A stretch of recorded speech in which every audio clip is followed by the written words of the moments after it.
Hi friends, कैसे हैं आप सब। स्वागत है आप सभी का होम मेकर संगीता सिंह में। तो आज मैं आपके साथ शेयर कर रही हूँ एक से बढ़कर एक टिप्स। तो फ्रेंड्स, आप इस टिप्स को अपना के अपने किचन में बढ़ते खर्चे और समय को बचा सकते हैं। तो वीडियो को पूरा देखिएगा, कोई ना कोई आपके काम जरूर आएगा। तो इसलिए वीडियो अच्छा लगता है तो लाइक शेयर कर दीजिएगा। चैनल पर पहली बार तो प्लीज़ चैनल को सब्सक्राइब कर लीजिएगा। तो इस टिप्स में सबसे अच्छी बात है कि इसमें कोई अलग से खर्चा नहीं है, बल्कि आपके किचन में ढेर सारा इससे पैसे बच सकते हैं। आप अपने बढ़ते खर्चे को बचा सकते हैं। तो देख लेते हैं अपने फर्स्ट टिप को। फर्स्ट टिप्स हमारा देखिए ऑरेंज को लेके कभी कभी होता है कि हमें कम जूस निकालना होता है, 1 या 2 ऑरेंज का जूस निकालना होता है, बच्चे को देना होता है, अपने लेना होता है। तो हम बड़े बड़े जूसर का यूज नहीं करते हैं, उसे साफ करने में बहुत टाइम लग जाता है। या इस टिप्स को अपनाएंगे तो आपको जूसर खरीदने का जरूरत भी नहीं पड़ेगा। बहुत ही इजी हैक्स है, बहुत छोटा सा टिप्स है। सबसे पहले हमें ऑरेंज को धो के और इस तरह से बीच से 2 टुकड़ा कर लेना है। फिर आप इस तरह से टुकड़े को हाथ में लेके और इस तरह का देखिए, इस तरह का जो बॉटल होता है छोटा, सभी के घर में होता है। तो इस बॉटल को यूज करके हम बहुत अच्छे से अपने जूस को निकाल लेंगे। तो देखिए इस तरह का अगर छोटा बोतल हो तो आप इस तरह से एक रख लीजिए किचन में, जो छोटा होता है। और नीचे से इसका देखे होंगे बहुत अच्छे से 4 कोने होते हैं, 4 पैर जैसा इसका होता है। तो इस तरह से हम जैसे जैसे घुमाएंगे तो बहुत आसानी से हमारा जूस निकल जाएगा। तो देखिए इसमें कोई झंझट नहीं, आप चाहे इसे जितना भी जूस निकाल सकते हैं। तो ऑरेंज जूस निकालने के लिए आपको कोई जूसर का दूसरा जरूरत नहीं पड़ेगा। देखिए तो जूस निकल गया। अब इस जूस को आप छान के यूज कर सकते हैं, बहुत इजीली जूस निकल जाता है। आप मिनटों में ढेर सारा जूस निकाल पाएंगे। देख लेते हैं अपने नेक्स्ट टिप को। नेक्स्ट टिप्स बहुत ही अमेजिंग होने वाला है। तो फ्रेंड्स, ऑरेंज तो सभी यूज करते हैं, खाते हैं, उसका जूस पीते हैं, लेकिन इस तरह से आपने कभी इस तरह से छिलके का यूज किया है? तो देखिए अगर नहीं तो ज़रूर भी यूज करके देखिएगा। तो देखिए ये छिलके में हमें छोटा छोटा होल कर देना है। आप फॉक से कर दीजिए या सुई से कर दीजिए या कोई भी अच्छा चीज़ से कर दीजिए, साफ़ सुथरा चीज़ से करिएगा। तो देखिए अब एक तरफ मैं रख दी हूँ पानी, और पानी गर्म हो रहा है। पानी जब खौल जाए तो हम उसमें डाल देना 1 चम्मच चीनी। पानी और चीनी आप अपने हिसाब से ले सकते हैं, कम ज़्यादा कर सकते हैं। तो मैं 1 कप के लिए पानी डाली हूँ, 1 कप पानी डाली हूँ। अब देखिए चीनी और पानी को 2 बॉयल आधे तक अच्छे से इसे बॉयल करना है। अब अच्छे से बॉयल हो गया। अब इस पानी को मैं इसमें छान लूँगी। तो गरम गरम ही इसमें धीरे धीरे हम करके हम इसे छान लेंगे। तो फ्रेंड्स, आपने टी पी होगी, ग्रीन टी पी होगी, सभी प्रकार के टी पी लिए होंगे, लेकिन इस तरह से एक बार ऑरेंज टी भी बना के देखिएगा, बहुत ही टेस्टी होता है। अगर एक बार इस तरह से मेहमान को बना के पिला देते हैं तो तारीफ़ करते हुए नहीं थकेंगे, बहुत ही अच्छा लगता है। तो इस तरह से एक बार ऑरेंज टी बना के ज़रूर ट्राई करिएगा और कमेंट सेक्शन में बताइएगा कि आपको ये ऑरेंज टी कैसा लगा।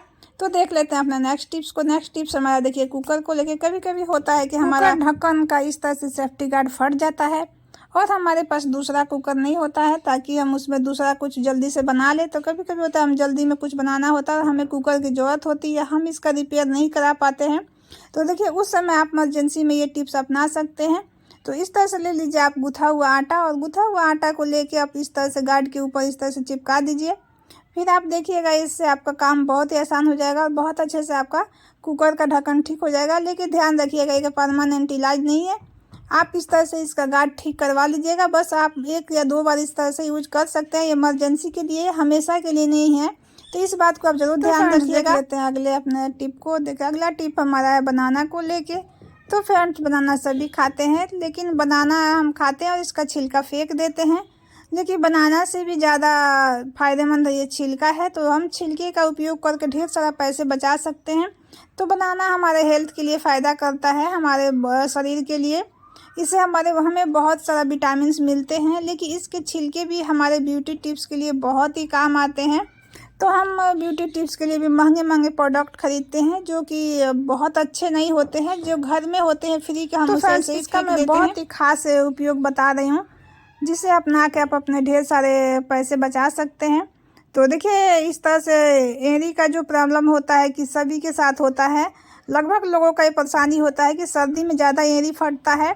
50% लोग इस समस्या से परेशान हैं, जेंट्स लेडीज सभी को ये होता है। आजकल बच्चे को भी एड़ी इस तरह से सर्दियों में फटने लगते हैं। तो इस समस्या का हल है कि आप इस तरह से घर में ही आप रेमेडी को बना के आप आराम से आप अपने फटे एड़ी को ठीक कर सकते हैं। तो देखिए केला के छिलका पे हमें डाल देना है चीनी और थोड़ा सा डाल देना है मीठा सोडा। बहुत अच्छा सा एक रेमेडी तैयार हो जाता है। और इसके बाद इससे अच्छे से लेके और मसाज करना है आपको 2 मिनट तक। इस तरह से आप अपने दोनों पैरों के एरियो पे इस तरह से मल दीजिए, चाहो तो आप पैर पे मल दीजिए, इससे पैर बहुत ही चिकना रहता है। हम पार्लर में जाके महंगे से महंगे मैनीक्योर पेडिक्योर कराते हैं, लेकिन इस घरेलू रेमेडी को हम नहीं अपनाते हैं, लेकिन आप इस तरह से जरूर आजमा के देखिएगा, ये बहुत ही फायदेमंद है। दादी नानी के नुस्खे भूलते जा रहे हैं, लेकिन हम ये नहीं जानते हैं कि वो हमारे लिए कितने फायदेमंद है। आजकल महंगे महंगे जो प्रोडक्ट है उससे कई गुना ये सब फायदेमंद है। 2 मिनट मसाज करने के बाद हम इसे पानी से धुल लेंगे, सादा पानी से। उसके बाद हम पैर को पोंछ लेंगे। अब सबसे ज़रूरी चीज़ है, हम अब उसे लगाएंगे। तो देखिए, आप नारियल के तेल में इस तरह से मेथी डाल के और गर्म करके आप किसी भी चीज़ में आप रख लीजिए। जब भी आप इस रेमेडी को लगाए उसके बाद आप ये तेल ज़रूर लगाइएगा। इस तेल से बहुत ही फ़ायदा होता है। तो इस तरह से जो हम मेथी गर्म करते हैं नारियल तेल में, तो ये बहुत अच्छा सा एक मेडिसिन का काम करता है। ये बहुत अच्छा सा एक आयुर्वेदिक मेडिसिन हो जाता है, जो हमारे पैर एड़ियों के लिए बहुत ही फायदेमंद होता है। तो ये फटे एड़ियों के लिए बहुत ही लाभदायक है। जिसका भी एड़ी कई सालों से फटते आ रहा है और फटा हुआ है, तो आप इस तरह से 2 से 4 बार लगाएंगे, आपको बहुत ही फर्क नज़र आएगा। तो देखिए, पॉलीथीन बांधने से होगा कि आपका तेल कहीं चिपकेगा नहीं, ना ही आपको बेड में लगेगा। तो इस तरह से अगर 2-3 घंटे पॉलीथीन लगा के रखते हैं तो बहुत ही फ़ायदा करेगा एड़ियों में। तो आप एक बार ज़रूर ट्राई करिएगा। तो देख लें नेक्स्ट टिप हमारा है पुआ को लेके फ्रेंड। तो कभी कभी हम ओकेजन पे पुआ बनाते हैं। तो देखिए, पुआ बनाते समय अगर आप ठंडा पानी या दूध डालते हैं तो वो पुआ आपको बनेगा, लेकिन उतना टेस्टी नहीं होता है, उतना सॉफ्ट नहीं बनता है और बहुत ज़्यादा वो तेल खींचता है।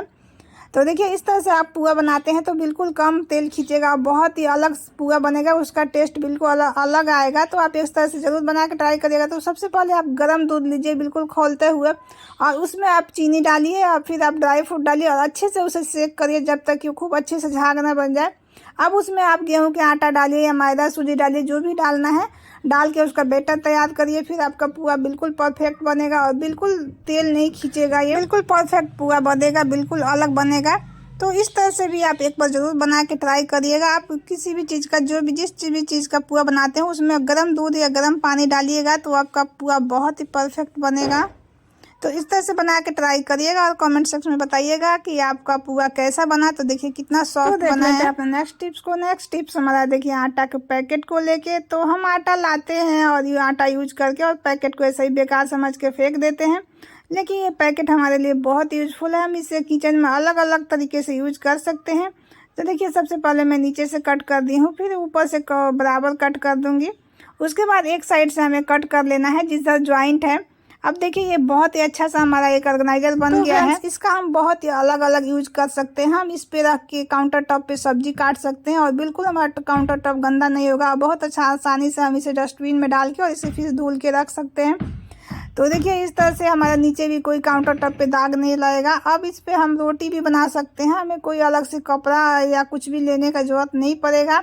तो देखिए, हम इस पर रोटी बनाएंगे तो बिल्कुल हमारा काउंटर टॉप गंदा नहीं होगा, ना ही हमारा आटा वेस्ट होगा। जो भी हमारा आटा इस पे गिरेगा हम उसे छान के फिर यूज कर लेंगे। फ्रेंड्स, हम कपड़े रखते हैं या डायरेक्ट हम बनाते हैं इस तरह से काउंटर टॉप पे, तो बहुत सारा आटा वेस्ट हो जाता है और नीचे गिरता है तो हमें बहुत सफाई करना पड़ता है।